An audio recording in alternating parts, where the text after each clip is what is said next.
असद साहब कोयटा से पूछते हैं, बच्चे की पैदाइश के 15 या 20 दिन के बाद जब वो पाक हो जाए, यानी खातून पाक हो जाए और नमाज वगैरह शुरू कर दें, तो क्या शौहर इससे हम मिस्तरी कर सकता है या नहीं? देखो, अगर पहला बच्चा पैदा हुआ है ना, तो फिर जब औरत को ब्लीडिंग रुक जाए, निफास का खून जब रुक जाएगा, चाहे 5 दिन में, 10 दिन में, 20 दिन में, जैसे ही रुक जाए, औरत को गालिब गुमानों के खून रुक गया है, गुसल करके नमाज शुरू कर दे, तो शौहर के लिए उससे हम बिस्तरी करना भी जायज है। लेकिन अगर औरत के दूसरा बच्चा है, तो फिर ये वो देखेगी पहले बच्चे में कितने दिन तक ब्लीडिंग हुई थी। मिसाल के तौर पर पहले बच्चे में ब्लीडिंग हुई थी 30 दिन, अब 15 दिन में आके रुक गई है, तो चूंकि आदत इसकी 30 दिन की कहलाएगी, तो इसलिए नमाज तो ये शुरू कर देगी, लेकिन शौहर इसके करीब नहीं जा सकता, यानी हम बिस्तरी नहीं कर सकता, क्योंकि इम्कान मौजूद है कि पिछले दिन जब पिछली दफा 30 दिन खून आया था, तो इस दफा पूरा पूरा इम्कान है कि भाई हो सकता है ये वक्ती तौर पर रुकी है, दोबारा ब्लीडिंग शुरू हो जाए। तो नमाज में तो एहतियात पहले पहलू को तरजीह दी जाएगी, वो यही है कि नमाज पढ़ना शुरू कर दे, और हम बिस्तरी में एहतियात ही है कि मर्द उससे इज्तिनाब करे। तो पहला बच्चा है, तो जब ब्लीडिंग रुकेगी नमाज भी शुरू करें, और शौहर से जो रिलेशन है वो भी जायज हो जाता है। लेकिन अगर दूसरा बच्चा है, तो पहले बच्चे में जितने दिन ब्लीडिंग हुई थी उतने दिन तक इंतजार करना पड़ेगा, शौहर जो है ना उससे पहले करीब नहीं आ सकता। बच्ची की पैदाइश के बाद 1.25 महीने गुजारने की शरई हैसियत। बच्चा पैदा होने के बाद 6ठे दिन इसे नहलाने और गंजा करने के बारे में शरअन क्या हुक्म है? नीज औरत को 1.25 महीने के बाद नहाने और नमाज पढ़ने का कहा जाता है, इसकी शरई हैसियत क्या है? अयमन साहिबा दुबई से। 7वें दिन बच्चे को नहलाना तो फौरन ही चाहिए, 7 दिन तक तो बहुत देर हो जाती है, लेकिन बच्चे के बाल 7वें दिन उतार के उसका 7वें दिन अकीका करना सुन्नत अमल है। रहा ये मसला कि जी ये जो खवातीन के 1.25 महीने की क्या हैसियत है? देखें, 1.25 महीना 40 दिन।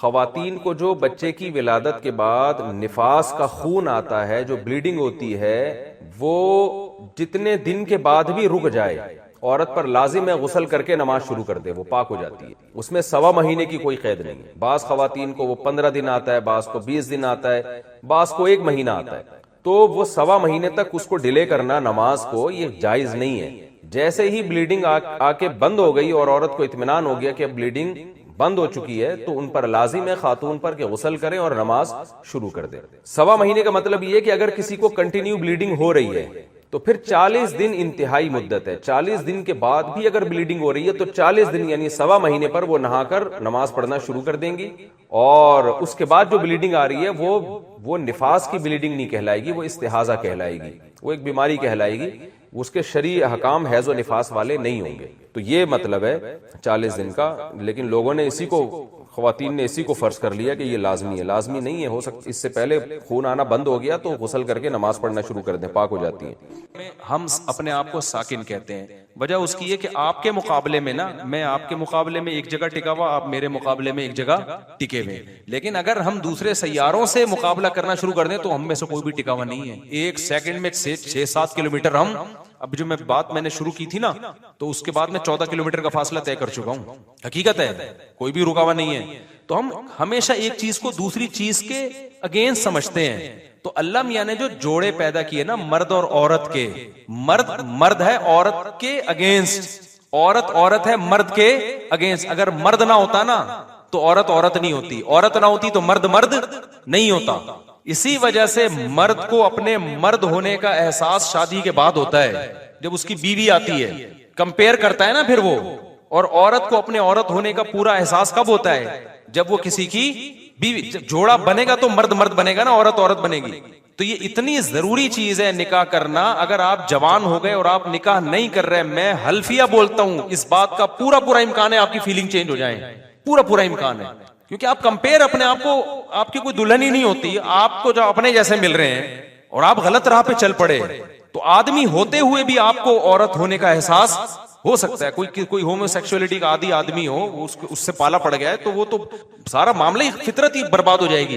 तो लूत अलैहिस्सलाम की कौम के साथ यही तो हुआ था। वो लड़कों से बदफेली की आदत हो गई उनको, क्योंकि बीवी शादी की नहीं उन्होंने, शादियां देर से करते थे। तो जब लड़कों की आदत हो गई तो उनकी फीलिंग क्या हो गई? चेंज। तो उन्होंने कहा हमें औरत में दिलचस्पी नहीं है, कि औरत में दिलचस्पी तो मर्दों को होती है ना, और मर्दों में दिलचस्पी औरत को होती है। तो जब औरत में औरत पना खत्म, मर्द में मर्द पना खत्म, तो फीलिंग क्या हो गई? चेंज।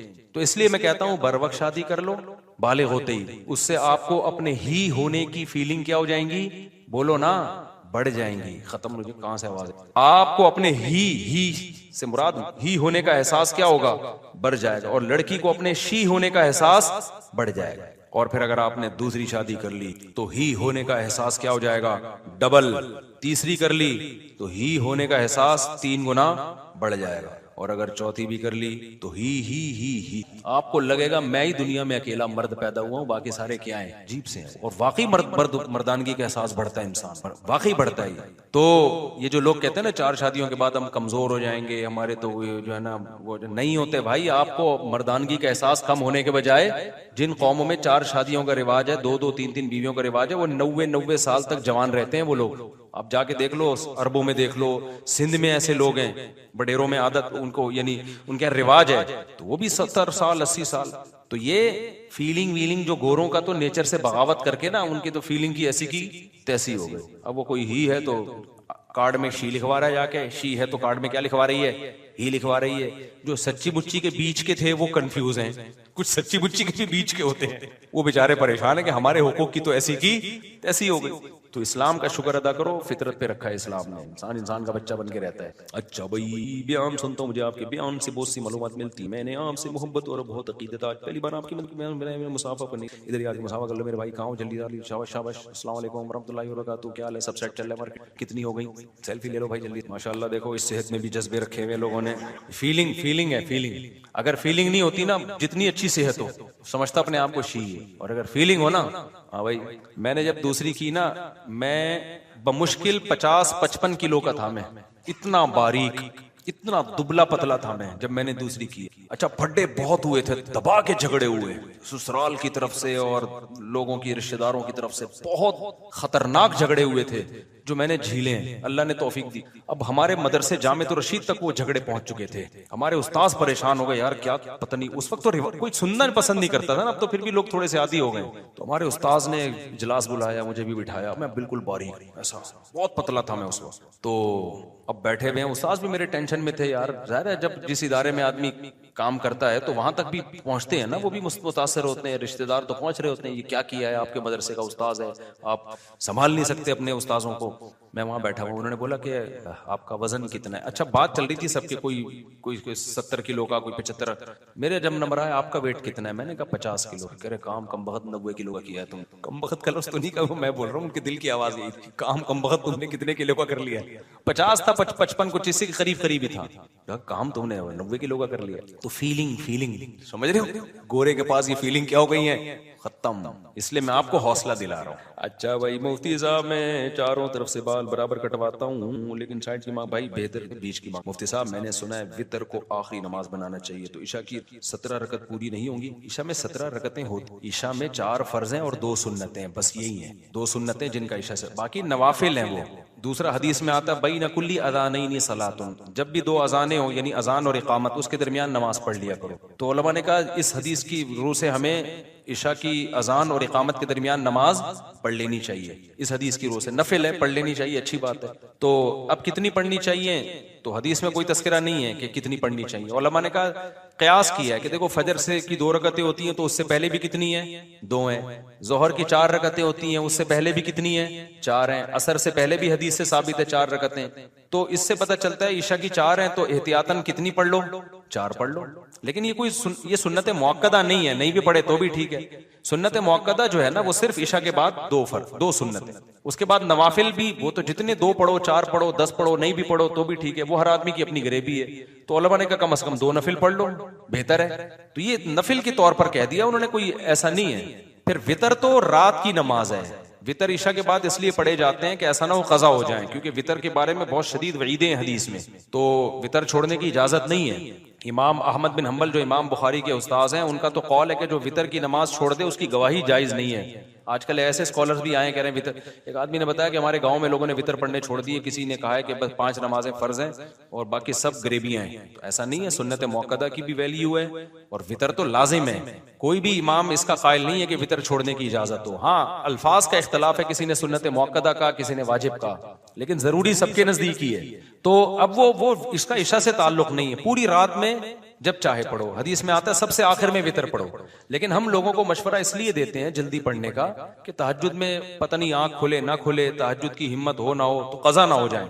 और ये भी हदीस से साबित है, हजरत अबू हुरैरा चूंकि देर से सोते थे, तालिब इल्म थे, फरमाते हैं मुझे नबी ने वसीयत की थी मैं हमेशा वितर पढ़ के सोया करूं मैं, ताकि वितर कजा ना हो। तो जिसको कजा होने का डर हो तो वो पढ़ ले, फिर रात को तहज्जुद में आंख खुले तो उसके बाद भी पढ़ ले।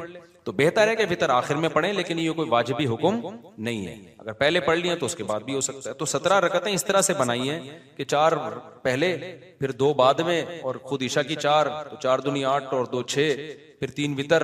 अच्छा फिर वो 2 नफिल और पढ़ लेते हैं तो 8 हो गए, 3 वितर कितने हो गए? 11, 12, 13 बन रही है अभी भी, 17 तो नहीं बनी। 17 कहां से आ गया? 4 पहले, फिर 4 फर्ज 8, 9, 10, 11, 12, 13, 14, 15, हाँ फिर वितर के बाद भी 2, 17। तो इस तरह से तो ये लाजमी नहीं है। असल जो ईशा की रकतें हैं सिर्फ 6 रकतें, 4 फर्ज और 2 सुन्नत। तो हल्की हो गई ना नमाज बहुत। अब बच्चों को जब 17 बताते हो तो बेहोश हो जाते हैं। गैर मुस्लिम नया नया मुसलमान हुआ, आपके ईशा की 17 रकतें हैं, वो क्या कहेगा? गया काम से यार, एक ईशा ही पढ़ता रहूंगा मैं सारी जिंदगी। तो उसको बताओ 4 फर्ज पढ़ लो और 2 सुन्नते मुअक्कदा। और ये सुन्नते मुअक्कदा भी कभी थकावट ज्यादा हो, सफर हो, उसमें भी छोड़ सकते हो। फिर सिर्फ 4 फर्ज पढ़ लो और 3 वितर पढ़ लो, वितर नहीं छोड़ सकते किसी कीमत पे, समझते हो? तो ये 2 सुन्नते मुअक्कदा अगर कभी छोड़ भी दी जाए ना, क्योंकि सुन्नते मुअक्कदा का मतलब आम मामूल इसका बनाना ठीक नहीं है, लेकिन कभी बहुत ज्यादा थकावट हो रही है या कहीं सफर करना है, निकलना है, जहाज निकलने का खतरा है, ट्रेन नहीं, तो छोड़ दो 2 सुन्नतें, लेकिन आम मामूल नहीं बनाना चाहिए। अच्छा भाई ये भी हो गया मुफ्ती साहब, रॉन्ग वे जाना गुनाह है क्या? पीछे अबू या नाना बैठे हुए हो, ये क्या लिखा? ट्रैफिक जैम हो और अपनी लाइन में, भाई रॉन्ग वे जाना ठीक नहीं है, लेकिन बाज दफा ऐसा होता है कि राइट वे पे कम वक्त जाने ही नहीं दे रहा होता, तो फिर मजबूरन गटर के ढक्कन पे से फुटपाथ पे चढ़ा के गुजारनी पड़ती है। तो मैं तो देखो, रॉन्ग तो ये भी है कि लेफ्ट से आप ओवरटेक करें, ये भी इलीगल है, लेकिन 20 दफा ऐसा होता है कि राइट से ओवरटेक करने के लिए हॉर्न पे आप उंगली रख के दबा के खड़े हो जाओगे ना, वो नहीं हटेगा। तो ऐसी सूरत में तो बस फिर उसी के पीछे पीछे जाते रहो, तो फिर रॉन्ग ही करना पड़ता है। तो ऐसी सूरत में गुनाह गवर्नमेंट को होगा जो कानून पर लोगों को चला नहीं रही है। उसका नतीजा क्या निकलता है कि जो चलना चाह रहा है वो भी नहीं चल पाता। अब आप कहीं जा रहे हो हॉस्पिटल और वो रास्ता ही नहीं दे रहा, तो फिर लेफ्ट से ही जाओगे ना, तो मजबूरी है ना, वो हट नहीं रहा। तो कोई ऐसा कानून तो है नहीं मुल्क में कि मोटरसाइकिल वालों को पुलिस मजबूर करे कि आपने जो फास्ट ट्रैक है उस पे नहीं चलना। तो सारे गधा गाड़ी वाला फास्ट ट्रैक पे चल रहा होता है, लैंड क्रूजर वाला वो वाले ट्रैक पे चल रहा होता है। तो वो अगर गधा गाड़ी वो सही ट्रैक पे चलेगा तो वो गधा गाड़ी आगे वो रास्ता ही नहीं दे रहा होता, और गधे को हटने में टाइम कितना ज्यादा लगेगा। तो बंदा कहता है फिर मैंने लैंड क्रूजर खरीदी क्यों है अगर मैंने गधे के पीछे ही चलना था। मुफ्ती साहब मैंने सुना सदका सिर्फ लोगों को देते हैं, मस्जिद में नहीं होता है भाई, सदका हर जगह लग जाए। ज़कात, फितराना, कसम का कफारा, ये चीजें मस्जिद में नहीं दी जा सकती। मेरी शादी अब्बू 19 साल में करवा रहे हैं और कुछ होशियार कह रहे हैं कि ऐसे करो जिससे 19 साल तो बेहतरीन उम्र है यार, खानदानी, इसके अब्बा भी खानदानी है जो आपकी शादी करा रहे हैं, बेहतरीन उम्र शादी की। वैसे तो ये भी लेट है, मेडिकल साइंस कहती है 16 साल की जो एज है ना, 16 साल की जो एज, उसमें जो शादी के जज्बात और जरासीम होते हैं वो कयामत तक दोबारा, जो 16 साल में जज्बात होते हैं ना, ये डॉक्टरों की रिपोर्ट पेश कर रहा हूं, तो उस वक्त जो शादी में अल्लाह ने लज्जत रखी है वो कभी भी नहीं आती दोबारा। अब वो कम ही होगी, बढ़ेगी। 16 के बाद जो है ना आहिस्ता आहिस्ता क्या होता है, बहुत स्लोली होता है, लेकिन डाउन ही होता है आगे जाके। उसके बाद फिर बातें रह जाती हैं, जज्बात रह जाते हैं, और बस वो फिर क्या होता है कि एक दौर आता है, वो जो टेस्टोस्टेरोन लेवल है ना इंसान का, जो हार्मोन्स होते हैं जो इंसान को जवान रखते हैं, वो आहिस्ता आहिस्ता मार्केट से क्या होते हैं, शॉर्ट। उसके बाद उसको शादी पे बयान भी बुरा लगता है, क्या लेके बैठ जाती साहब, क्या किससे लेके। तो सबसे जो पीक की उम्र है जो डॉक्टरों की रिपोर्ट के मुताबिक वो है 16 साल। तो इसलिए फितरत धांधली नहीं करती। अगर फितरत ने उस वक्त सबसे ज्यादा जज्बात रखे हैं तो इस्लाम तो दीन फितरत है। इससे पता चलता है कि शादी की सबसे बेस्ट उम्र भी क्या है। 15 भी उसमें दाखिल है, 15-16 ये दोनों, तो 15-16 में ज्यादा फर्क नहीं है, ये बेहतरीन उम्र है। तो ये सबसे बेहतरीन कौन करता है, अब्बा ही नहीं करने देंगे। अब्बा के चूंकि अब वो टेस्टोस्टेरोन रहे नहीं उनके पास, तो अपना 15-16 साल का जमाना अब्बा भूल के बैठे हुए। इतने भी जरासीम नहीं रहे कि पुराना जमाना याद रह जाए, ऐसा जरासीमों का बेड़ा गर्क हुआ है। इसलिए अब्बा को याद नहीं होता वो जमाना, इसलिए अब्बा फिर वो मिचोर वाली बातें करते, देखो बेटा एक्चुअली देखो ये एज अभी ऐसी छिछोरी हरकतों की नहीं, तुम स्टेबल हो जाओ, देखो एक्चुअली नहीं हो। फिर बच्चा क्या क्या गंद में मुंह मार रहा होता है ये बच्चा ही जानता है, अब्बा को नहीं पता होता। अगर बच्चा समझदार हो ना, अपनी जिम्मेदारियां पूरी कर रहा है, तो बाप को चाहिए अपने खर्चे पे शादी, कोई बात नहीं, बच्चा बुराइयों से बच जाएगा। हाँ अगर समझदार नहीं है और सुस्त है, काहिल है, तो फिर ना कराए, फिर मैं मना कर। साहब हमारी दुकान पर जब कारीगर नहीं होता तो मेरे ताया और अब्बू दोनों मिलकर उनकी गलतियां बताते हुए मुझे समझाते हैं, इसको ऐसे करने हैं, ये काम सही नहीं कर रहा, और कभी कभार सबके सामने उनको और मुझे दोनों को समझाते हैं।